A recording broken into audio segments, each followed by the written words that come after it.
What's up, Ghost Pirates fans? My name is Cristiano Simonetta, the play-by-play voice of the Savannah Ghost Pirates, and welcome to episode 1 of Beyond the Graveyard, our brand new podcast as we bring on players and coaches as we dive into the 2023-24 Ghost Pirates season. Today, we're joined by Rick Bennett. He's a national champion as a head coach for the Union Dutchman in 2014. He's played over 360 games at the professional level, and he's your head coach of the Savannah Ghost Pirates. Feel free to let us know who you want to see in episode 2 and beyond. Hope you guys enjoy this one. I am joined by Ghost Pirates head coach Rick Bennett as the inaugural guest of Beyond the Graveyard. Episode 1 had to start with the guy behind the bench in Savannah. Rick, what's going on? Good to see you. Cristiano, it's always a pleasure, and I like the name. Good stuff. Yeah, we have talked probably every single day this summer, I want to say, whether it's about player signings, whether it's about the townhomes for the guys. Are you staying busy this summer? What have you been up to? Yeah, I just putting together a team. Once we obviously got back to New York way too soon because when we did that, we wanted to make the playoffs, but unfortunately that didn't happen in the first year. So, when that happens, you have to make the most of it, and that's what our coaching staff has done. Is just get out there and recruit players and try to recruit the best possible team we can to start the season here. Yeah, you guys have already announced some pretty big signings, whether it's Darian Skio, you have Logan and Tyler Drevich, and more signings to come. But away from the hockey side, has it been nice to kind of get that reset and recharge back home on the East Coast?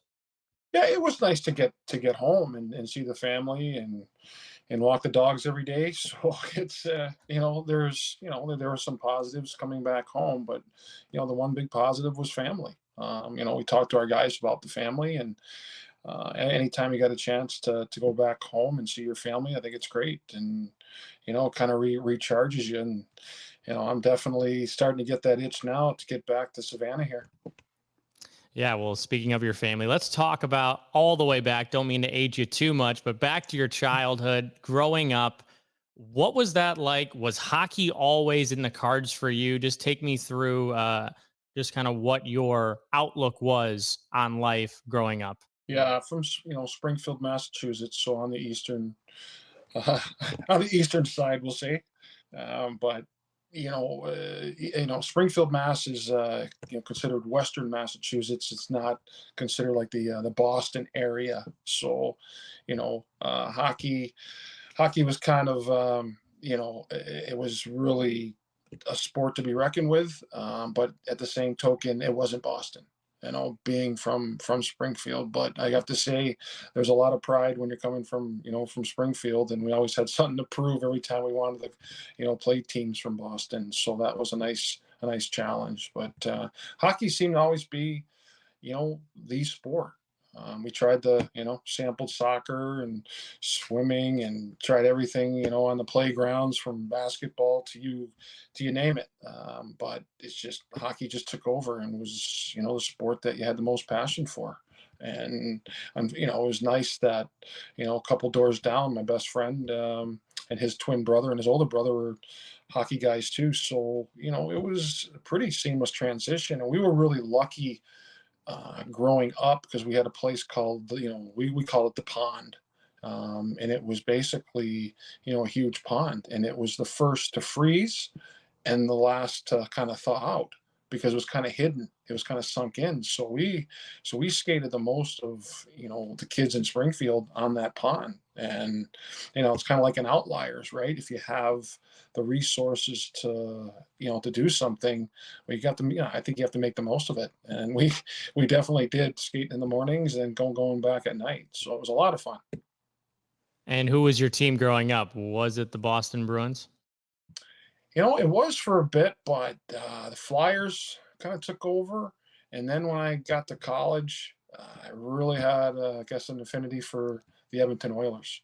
Um, not that I ever played like those guys, but they were just so fun to watch. And they just had they had obviously an excellent team. But what I really liked about them too is the superstars were humble guys, and I kind of and that just kind of I thought they were good ambassadors for the game. And when you end up getting drafted in 1986 by the Minnesota North Stars. Can you kind of take me through what was going through your head? Because that's such a unique time for the sport in the mid 80s, depending on where your journey goes from there as soon as you're drafted. But what were the emotions like? Were you expected to be drafted that high by Minnesota? What was the process there? It was a little different than it is today with the TV and so on and so forth and the build up, to it. That day, it was a Saturday. I can give you that.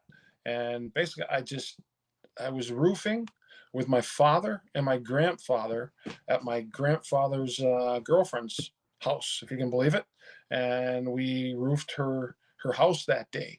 So when I got home, there was a message from my sister saying, "You were drafted by the North Stars," and I'm not even sure if it was the North Stars. You might have just said North, and you know, next thing I know, I got the camera or the TV's calling, and you're out in your front yard doing an interview, and it was pretty. I'm not going to sit here and tell you it was surreal because it wasn't. I was just You're just so tired from working all day that you got drafted, and it was like, okay, great. So it didn't hit me till the next day. Yeah, and you played over 350 American Hockey League games. You played 15 games in the National Hockey League. Now that you're a coach, how would Coach Rick Bennett have coached player Rick Bennett, do you think? I have to say the coaches that I really felt the most comfortable with were the coaches, that were you knew where you stood and just kind of played a style of hockey that did kind of mimic, I guess, just a hard driven type of hockey. I didn't need a coach to talk to me 400 times a day. It was just you just go out there and you do your job. And you know what? If you're doing something wrong, it was like three of them that I felt, the three coaches that I really looked up to.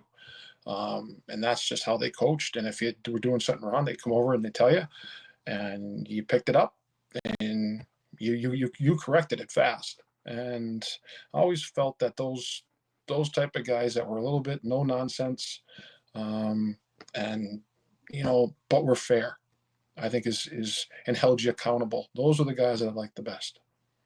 And that's been something that I've heard from the Ghost Pirates locker room over the past year, Rick, is your ability to be so upfront with them, whether it's a hard conversation or an easy conversation. It seems like they always know where they stand in your eyes. Has that always been an emphasis for you, that communication, like you just mentioned? Sometimes you need to talk to a guy 30 to 40 times a day to just make sure you're both on the same page and there's a common goal in mind. Yeah, I think that's it's fair. It's and that's if you're gonna push players to be the best they possibly can. Well, I think you have to be that upfront and honest about their game, but also listen to. I think that's crucial. That's one of the things I thought we did last year. We listened to the players, and it was more towards the second half of the season, and I thought that really helped us. I think the players are your best resource. They're the ones playing, and they're the ones that can tell you how they're feeling. And to say that we had that, I can't say that. It was just like seemed like one speed, and that was it. Where I think now you have to have different speeds, and I think it's the way to go. As long if you're going to be holding players accountable, you have to be able to listen and be fair. And I think you used that to your advantage in your first 3 years at Union. You joined in 2011. You made the Frozen Four your first year. You went to the regional finals the second year. And then in 2013 14, you guys go 18-3-1 in conference play. You win the national championship. Just take me through that entire day for you, that game against Minnesota. It must have been just such a great situation for all that hard work over the past 2 years, not getting to the final dance. Then you do, and you take home the trophy. Just a huge accomplishment for the Dutchman. Yeah, I think like a lot of stories, or as I like to watch, behind the music, the bands. It's not like you come out as a band and you have just a 20 hit hit number one hit singles, and it's that easy. There's a lot of work. There's a lot of, playing in venues to build up to that. And I think, you know, people just think the 3 years or to build up to the championship game, but it wasn't. That's not the case. It was the 5 and you know plus years, 6 years, as an assistant, helping build the culture and help build the team. And to me, that it was the journey of it that was the most rewarding. And I kind of see some similarities here, with just being in pro now and working, at the East Coast level. Not only are you, the coach, you're helping build the team, just like you're helping coach the team. And I think it's very rewarding. And then when hopefully we'll see it work this season. And to get back to your question, it was a great day. Obviously, when you're on top of the mountain, because at the end, there's only very few teams that can sit on top of the mountain, and it was great to see Vegas do it this year. And I can't even imagine that scale. But in college, to win it, especially at a school like Union College, just being a financial aid team, was just so rewarding, because a lot of people, had felt that's never going to happen, and it was really kind of cool to see it happen. And was it even more special that it was at Wells Fargo Center in Philadelphia? You had mentioned that you would like the Flyers and to look around and probably see all that, merchandise and memorabilia to win the championship in that building. That must have been pretty cool. Yeah, honestly, it was probably not only the Flyers, but just seeing the Rocky statue and the steps, Hmm. and it was kind of the makeup of our team. Um, to sit here and say that we had, I think they had 15 draft picks where we had, I think, one, was Shane Gossesbear. So, we were definitely, let's just say we weren't favored, but you know, we made the most of it. Yeah, I think that's what you could say about your career entirely, right? Against all odds, you continue to just wear down, whether it's opponents as a player, opposing coaches as a head coach in college, and then you get this ECHL job with the Savannah Ghost Pirates. How did that process go too? When did you find out that Savannah was a legitimate opportunity? And was that quickly developing to you getting the job and moving down here to Savannah, Georgia? Yeah, it would. I got a call from Will Nickel, and in the Vegas organization. And Will and I had crossed paths during our years, when he was coaching in the USHL and I was, recruiting, college assistant. And it was, I'm not going to say out of the blue, but it happened. It happened fast. And Will had told me a couple things, and there's a couple opportunities within the organization, and he gave me some great advice. You know what? Decide what you want to do, and then get back to me. And I did. I took a little bit of time. Do I want to get in the scouting, or do I want to keep coaching? And I decided that I still had the itch to coach. So when I called him, he passed along that this could be a possibility. And the next thing you know, about I don't know, I would say a month later, I was out in Vegas interviewing, and fortunate enough to get the job. And a long way from your home state of Massachusetts. So when you come to Georgia and you feel that heat in the summer, what was your early impressions of the city? I remember meeting you last August, and I think it was about 105 degrees outside at Plant Riverside, right on the River Street there. And it was definitely a culture shock. I know me personally, coming from Chicago in the summer, can get a little hot, but man, Georgia heat, that's no joke. No, it's not. And that term, you can cut it, cut the heat with a knife. It's the same way that I felt playing in Florence, South Carolina.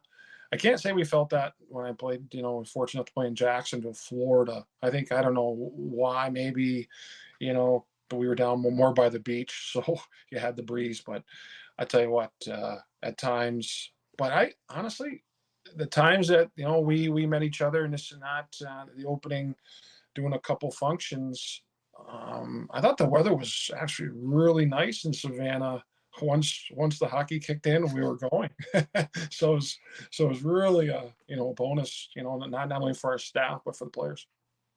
Yeah, and what have you liked about the town? Savannah, Pooler's such a great area where I know the guys have lived the past few seasons, but Savannah's just a really cool city entirely. It's like something out of a movie. And as two transplants ourselves, I know we've enjoyed it. But what has stood out to you and some of the things that you've experienced and seen over the past year?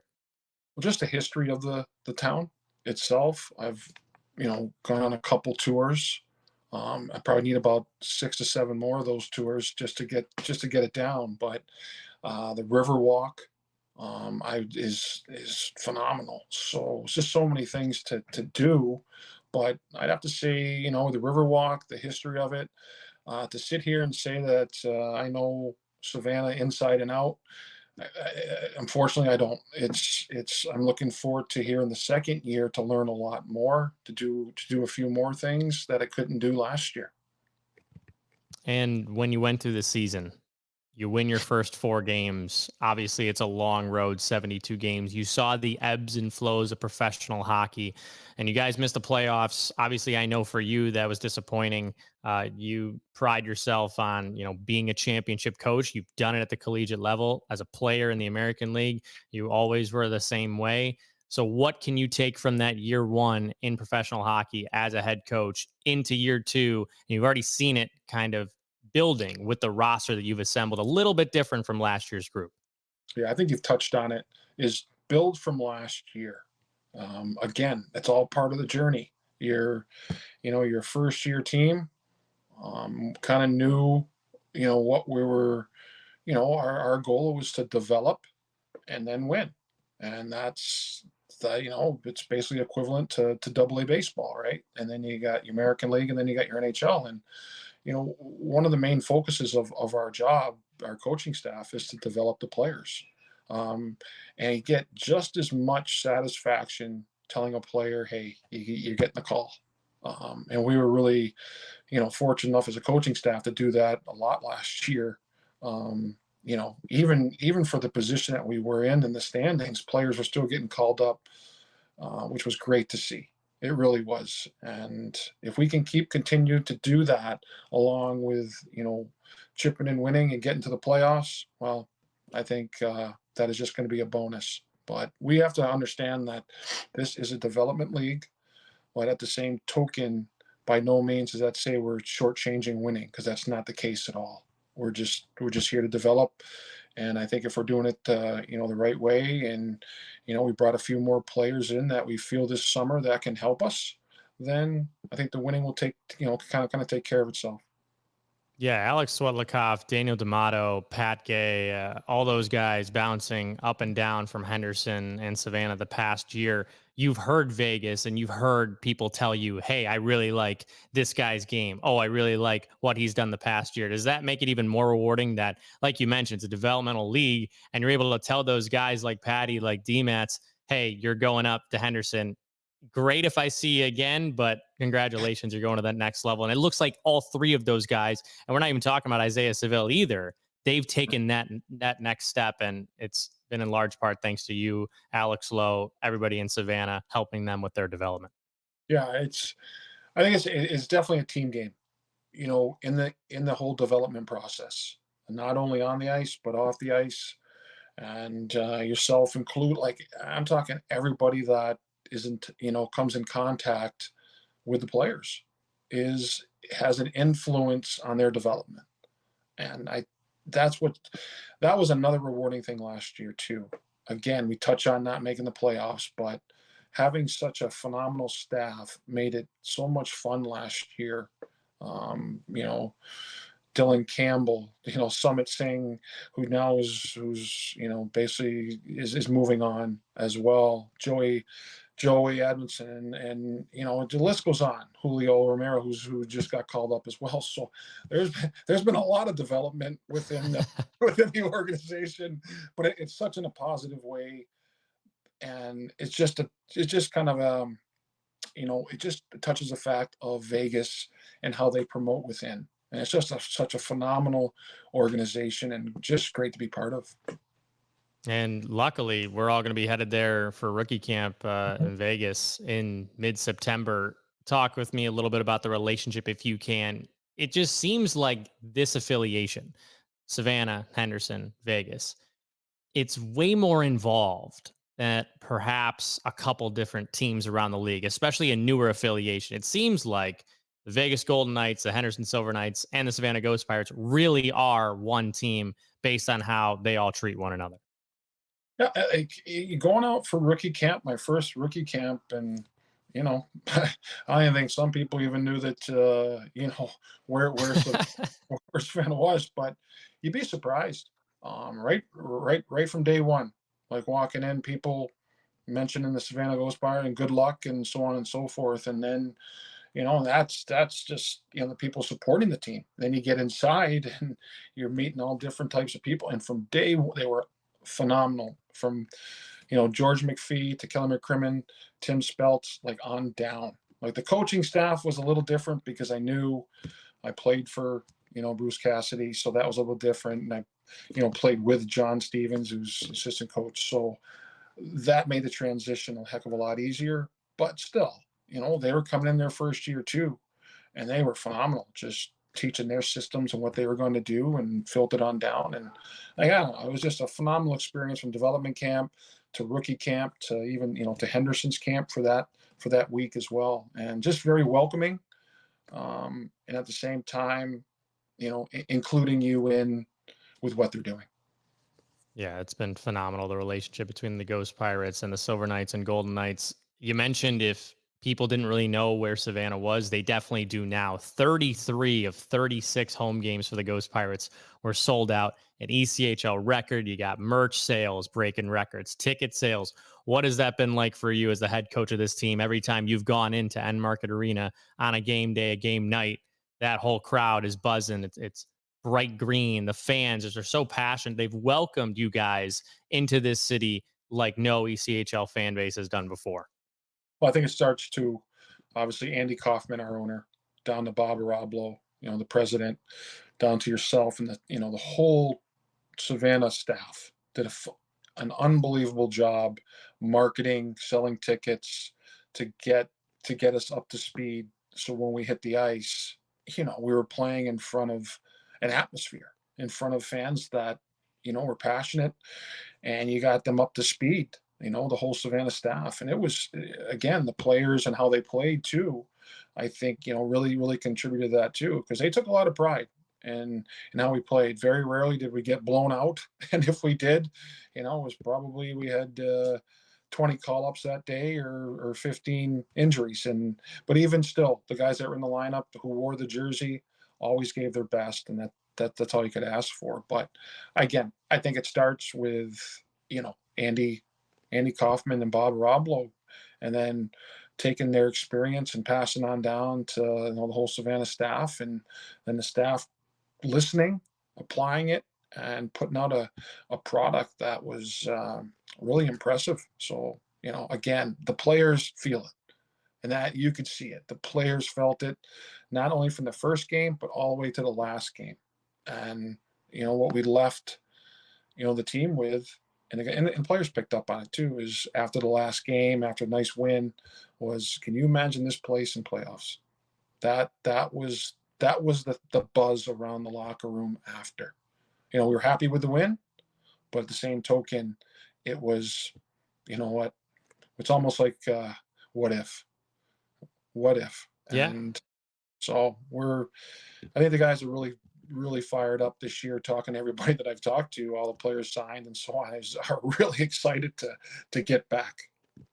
Yeah, I think the feeling's mutual. Myself, all of the Ghost Pirates fans. Before we let you go, Rick, one last question, a little bit of a curveball for you. If there's one thing Mhm. that Ghost Pirates fans don't know about Rick Bennett, and maybe even some of his friends too, is there something about you? Do you have a secret talent, a secret, hobby, a habit that you like? Is there anything unique there behind Rick Bennett? I know, you have great one-liners all the time. You've got some great stories from your playing days. You got a couple dogs at home, but maybe one thing that Ghost Pirates fans don't know about you that you could reveal.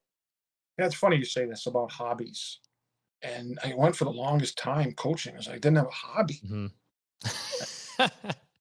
and because I'm not a golfer, so it came down to a big Dallas Cowboys guy. So during the year, I really liked the Dallas Cowboys. but just as passionate about the Cowboys as Def Leppard, like the band Def Leppard. And Of course. just actually watched the documentary about their Hysteria album, one of the best albums ever, and like the stuff that goes behind it. And again, it's like I'm gonna have a little thing with the guys this year, lessons with Def Leppard.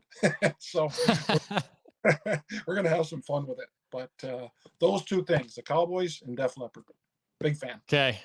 Prediction for the Dallas Cowboys this year from Rick Bennett. What's it going to be? How are they going to shape up? It's going to be interesting. I think in this to finish the division, they're going to finish second. Okay. But they're going to win the Super Bowl. They're going to win the Super Bowl. Finish second division. Yep. Oh, bold prediction. There we go. That's all I got for you. This has been awesome, Rick. I really appreciate you taking 25, 30 minutes out of your time to be the inaugural guest, episode 1, Beyond the Graveyard. Rick, I'll talk to you soon. Thank you so much. The fans are really going to enjoy this. Thank you, Cristiano. I appreciate it. Thank you for listening to this week's edition of Beyond the Graveyard.